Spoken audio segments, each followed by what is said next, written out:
Christian Chalai Paul Ching Aveng Klang Branch Fakle Choi Moina Hun Clear Tu Te In Zavain Ching Aveng Klang Branch Te Chuan Kan Lalpa Iswa Krista Mingin Chibai Kan Bu Ka Cheu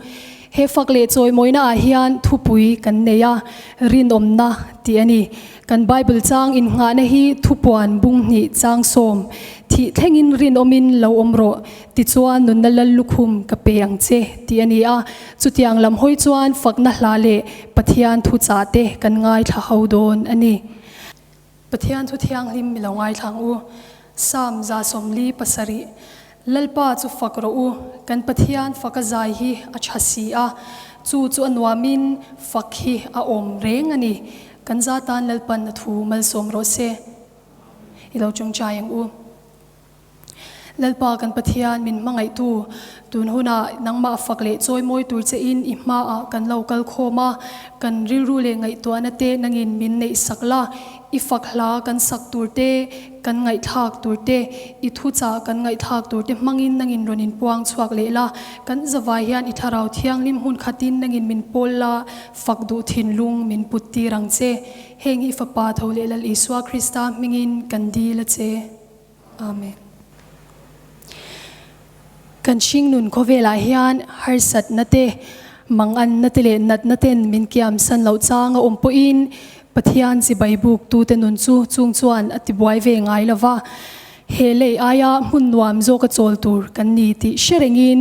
kalung oi zelang hetaka om chungin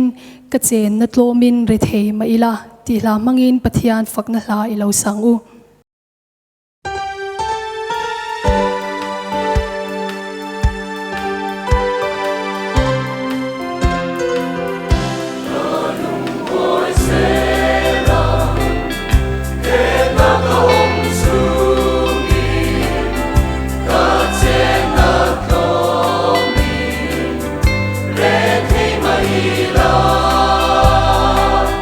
Suko pui moya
ni tin nun dana hian mi ten kan nun atanga pathian ni na le pathian du zong an hriat theinan te pathian hmel an hmu zawk theina tur chuan tharau thiang lima chhun kha kan ngai renga maktak le ro pui taka min din tu pathian hian khovela hian aro puina puang chuak turin min du ani min chung khatla khongai na le mangai na a khatin tia fakna la saturin nula siwan mingliani kan some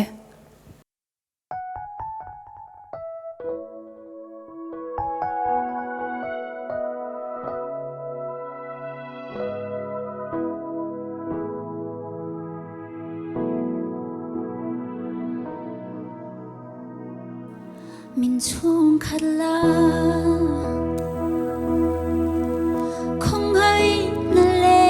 mangai na a khati fapa pe khia la I mangai te ta lo ti pung la mangai na chu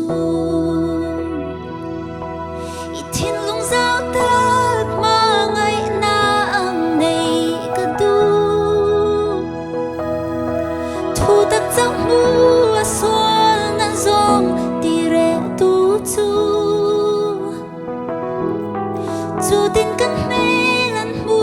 hunin an mu nan che nui mel ringo ta pa mangayan sia theina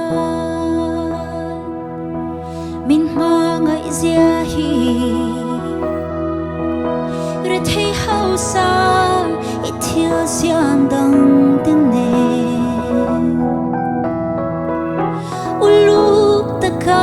min din dan zong te hi ato pa chuan ifa te ve kan ni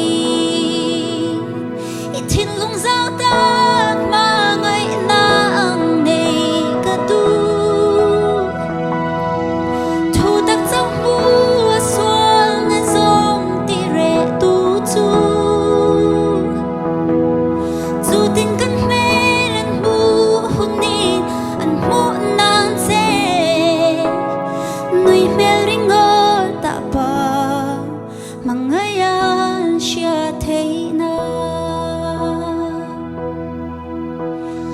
nun zong hian ini na puang chuak se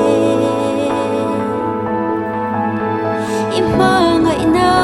top mai lo ma tak ne kan nun zong hian ini na puang chuak se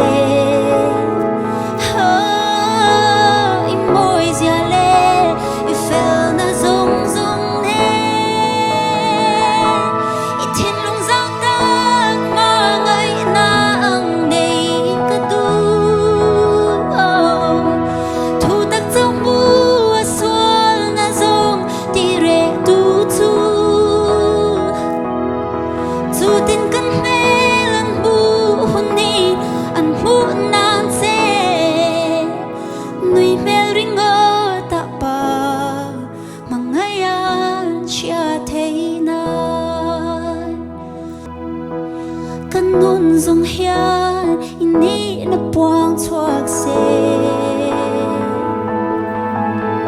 ima ngai na top mai lo ma tak ne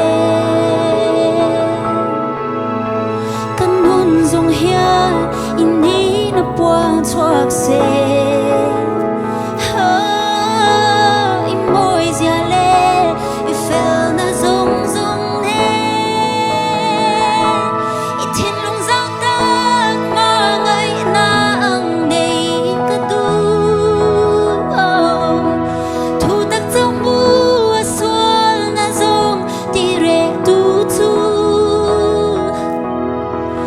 tin kan mel an bu hunin an mu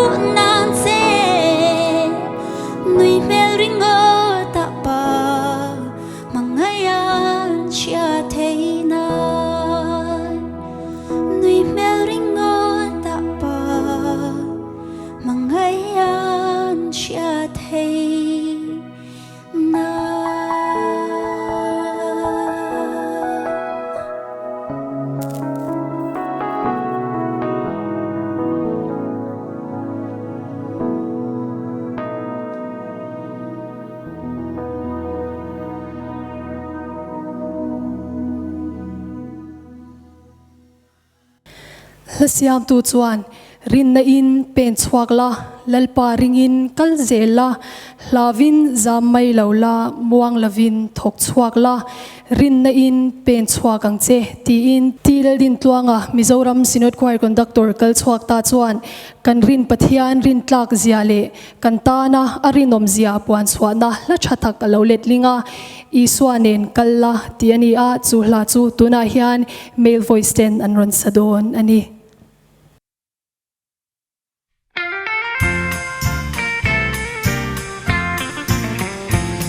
về lũy thu lệ xa va muôn tê a cần số lại hiền sân gầm tun a mi tê min song chi Israel pha tên o an shia ram tiam lam chu ban turin rin na in tui pui an gai gai ta rin na in te chua gang che dal paring kal zela Lavin sam mai lo la buông lo vin thok chua ka rin na in pen chua gang che I xua nên kal la I tin suy yang che I kong tin re nga I xua nên kal la I xua châu suy che lang che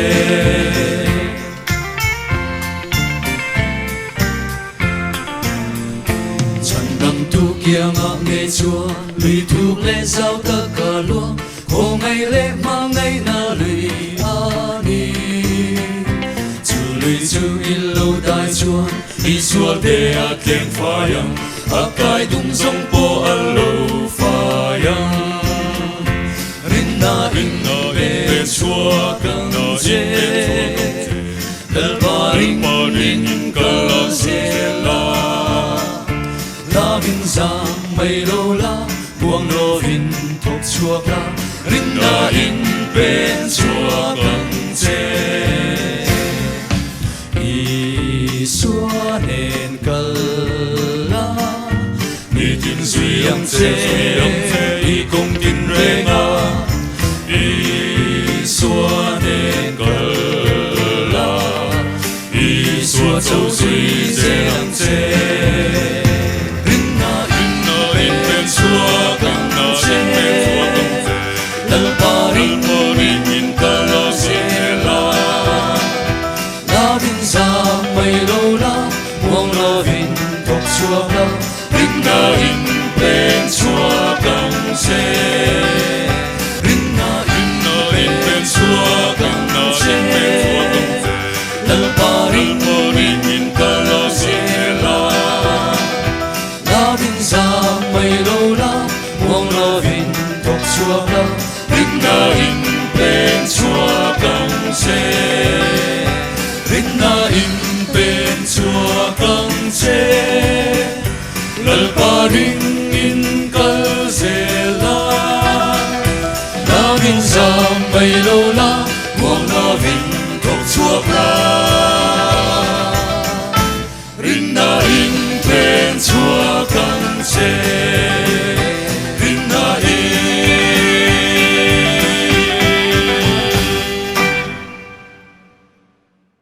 Male voice ten hena changin pathian fakna la thatak kan ngai tha a kan lom hle mai tuna chuan pathian fakle choi moina hla kan sahawanga hla thanga la than chan te soiturin tlangwal la shwai tlwanga branch finance secretary kan somanga a la than hi kan sahau ngal donia Millennium kum thlen ma kum sang ha chakwa samko le pakwa kuma khan lunglei a inkhom builian oma ta chuan Reverend Lian Ming Thang Asai Lovin pathian thu cha ro pui tak mai pathian mangai na thu asaya chu muna chuanin Dr. Ramdin Thar Asai lo chu tel vein athu soi pathian mangai na thu tang chuan testimony ro pui tak mai adonga chu testimony puan chuan na hla Christian labu number zanga somni le panga na zain ka childo ni mangai na hi ti hi ani a misual te kan nia mishing te hi kan tling lova kan fel lova amai ro chu pathian mangai nei in min huap ne em maya chu pathian mangai nei na min huap ne zia chu tu na hlain ilo puang chok ang u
Pathian fakazai hi anwama akham lo china ni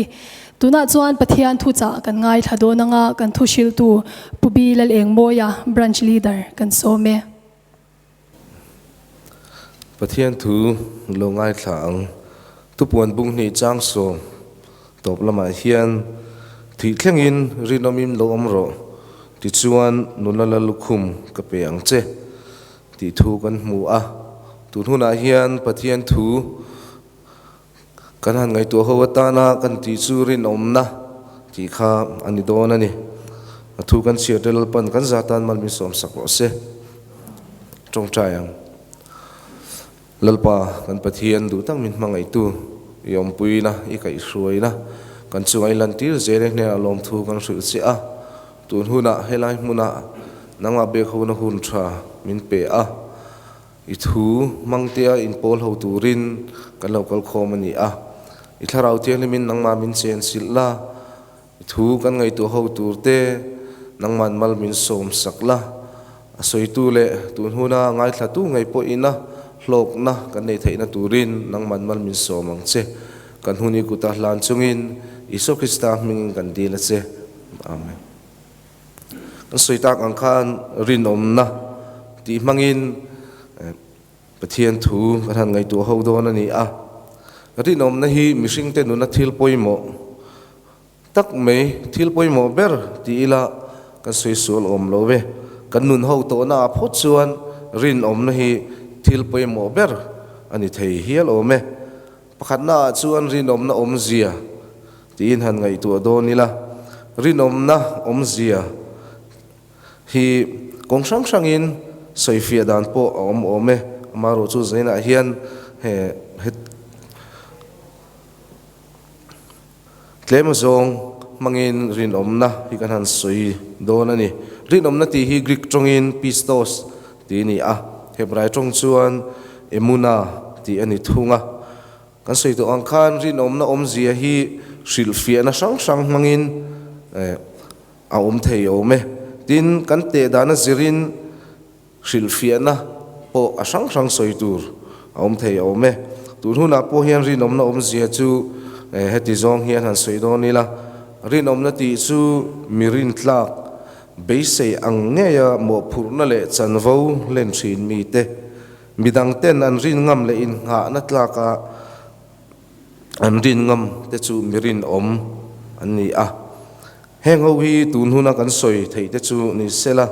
heng ba ka hian kan te dan azirin soi tur po tam tak om thei ome mi ngai san tila kan ram chunga le kan khotlang a ngei po ni ang kan mi ngai san le miro pui tak tak kan ngai thin te hi an zir na le na le an ho sak na te ni lovin an rin om le rin om lo an rin om le rin om lo atang te hian kan te thina mirin om te chu choi moin an om thina ni apani na chuan rin om na chu hlok na ani an ti le anga mi tu po hian kong eng ki ma hian hlok ni hi kan du vek ome tun huna kan thu soi ngai thlamek tu te po hi hlok du vek kan ni ome kiam ai chuan hlok chu kan du vek ome kan ei zon na le kan zirna te po a hlok na tel kan du chuan rinom takin ti ila kan rinom na wang chuan a hlok na hi kan munge nge yang mirinom te hian atira har sat na le mang an na tam tak tok thin ma se an hna le an zirna rin om hlok zia an hria atopa an rin om na awangin ne na an chang ta thina ni Bible apo kan mu a Nehemia chanchin atang po hian achiang le ome Nehemia hi hakalia fapa persialal anlal arte zerzia no hlantu lal million zingami ani nge nge a aming om zia hi lalpa thamuan ti ni in aming lam toy hi nahuma ani BC zali somli panga vela khan Judai rama pathian in Ezra nen rongbol turin at BC zali somli panga hun lai vel khan an pahniin Judai rama puithiam Ezra nen khan rongan bol ani Nehemia hun lai hian Israel te chu Persialal op be na noya omin namle sakho nuna po an tla cheviawa Jerusalem pathian kho puithiang lima Jerusalem pathian kho puithiang lim chu luapo luatlak to manglo khopin ngai tha le ti chetina oma an ram chunga ro rel na dikin mun achang to lova ani nung le thil ti theya piang an ding changa mi ho sa te an len thu thu lain mi re theite nek che pin an oma pathian dan ngai ne pin chol ni an ser lova soma pakhat po an pe hek lo pathian tri lo tu te chu mal som na dong zo ka ngain lalpa rong bol chu chan na an ngai ta hial ani kha tin heti hun lai hian an khochen om samaria le amon ho te phei chuan an mu sit em ani bible a pok an mu a chung thil thleng chi sang sang awang chuan judat langwal nehemia chu chung thil chi sang sang ge chuan a chok thota a heti hun lai ang chia hian tun hun a hian kan ram po hi a om mek ani kan ram le nam khotlang le ko santana nehemia anga rin om le huai sen mi pathian hian amamo takzet to ni ti hi kan siat tharatan kan soidu a kan tun lai khovel kan thlir chuan lok du wa awanga ma ni chan pual a po lung oi zolo midang chan ai po lak sak du midang chan tur po lak sak du na nun hial in tun huna hen kan ram min ei cheme kani kan khotlang kan ram le nam min ei chemek zela mi chan pual lak saka an chan pual an chan tur nilo mi chan pual lak sak awanga mual phota te po tun huna hian mitam takan oma rin om na tel lo hi chuan nun hian hlut na le za om na anei lova melma siam na mai ani ti hi zaina hian tun huna hian shethar le ila rin om na hi kan in cheina tha le moi ber ani ti hria ila nun lim na le za om na min petu ani ba ka tharau mi dik tak amin siam tu ani ti hi hria ila rin om na hian choi moi na te fak na te za om na te min pek thei rual hian mirin om lo te awang hian har sat na le mang an na tam tak kan tok ve thei bok ani ti hi kan siat telatan kan soidu a chung kwa ko san le khotlang in nga na kan ni ti hria ila rinom taka om tum zelila kan taksa le kan tharau tan po kan chotui ber lo ni zel sela thi thlenga rinom turin in buat sai theuila atop na bera chuan nehemia ina alo soi ang khan kei zongin pathian tri na awangin kative theilo tia pathian ta na rinom itum thewang u athu kan soite lalpan kan zatan man min som sakro se pathian thu hi soi pe chin kan nei ni mai theya ngai thak pe chin kan nei te po ni theye amai ro chu atak tak nun pui tu te nun ero kan thlir ning thei chuang lo chu wangin ke ni po kan thu ngai thak tak te kha angai thaliam tu ni lawa ataka nun pui tu ni cheu kan tum don nia tuna chuan pathian fakle choi moina hla kan sa hole anga hla thanga hla than chan te soi turin tlangwal bi la shat puya kan some thushil tu bung som pakhat chang ko chuan thalai te u in that lai chen ula in lano pan veu lai hian hlim ro ti kan hmu a helai bible chang hi thalai tam tak te hian kan la sual fo thina bible in thalai chen min phal sakalom kan ti a khovel nom na a le lim na ate tlanin kan nuam ti zong in pathian po ngai saklovin hun kan hmanga atopa lungai na mang an na le beidun na alo thlenga ma ani nun na po hlut zo lowa moliam tam tak kan thalai puya an oma poi khop mai kan that lai kan wangai hun hi pathian hian ama faknan le choi moina na mang turin min du a chu bible ina min ko mu tum ber po ani chu wang chuan hun tha kan nei lai hian pathian faka choi moya atana in hlan turin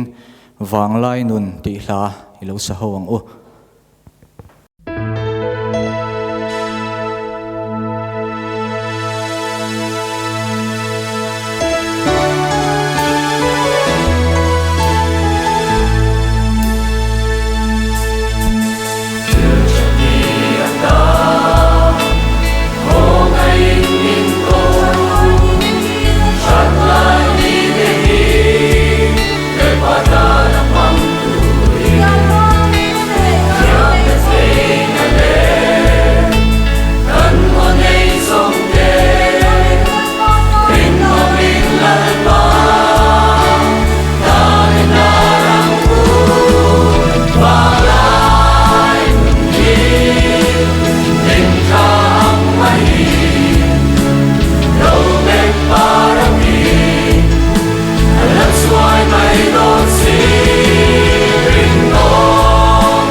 tuna chuan malzai nula lel choi sangi hne na changin kan ngai thanga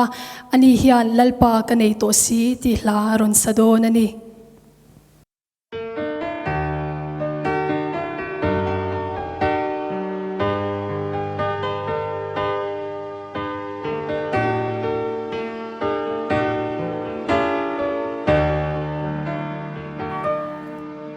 he ko vel ro pui na le an moi na ai chua kan lalpa cross le ra liam tor chu am moi so til ti thei na le hau sak na min than na ai chua cross gong zo in she om tor ka thang zo malam cho thinh na le boy nang chuinin mang an na le be don na ni in lang chuin se mình không ai tu la i chuan ka chak lo sha in mang ai na banin min shuai zel chuin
mishing de hi fello na khat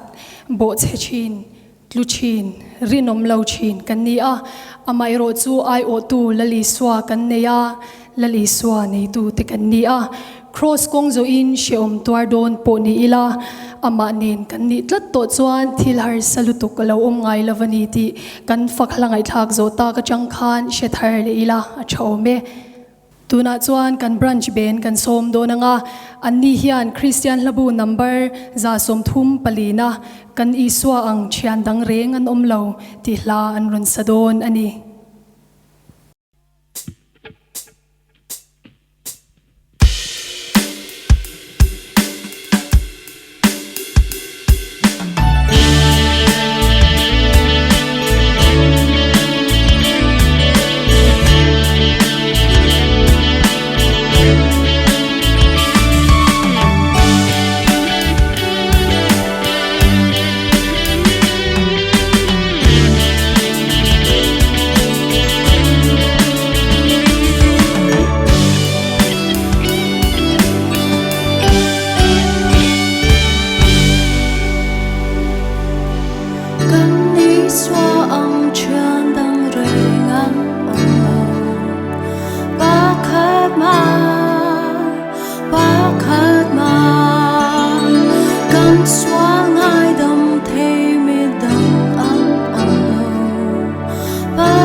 Mishinga base na kan nga china chuan kan base san pole kan na china amai ro chu pathiana chuan alo rei dewa chan na kan humai lo ani po in a thon ve ngai lo hi aro pui na lai ani mishing kan ni chungin kan ding le veilama khovelin peng bo turin min au chin ma sela musit na au thom ten min chong ma sela chung har sat na zong zong kara kan mit tui far te chu lom na hla an la changle nge don ani ti sherengin kan hlan nunga tan conference labu pangana kan zin konga ti hla mangin pathia ni lo choi moila kan zawain ni lo dingang u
ti zong kha ke ni Christian chalai Paul chinga veng thlang branch ten fakle choi moina hun kan ron man thei te chu ani a thlir tu zong zong ten kong khat tala hlok na in chan nge kan be sei lalpan mal som che uro se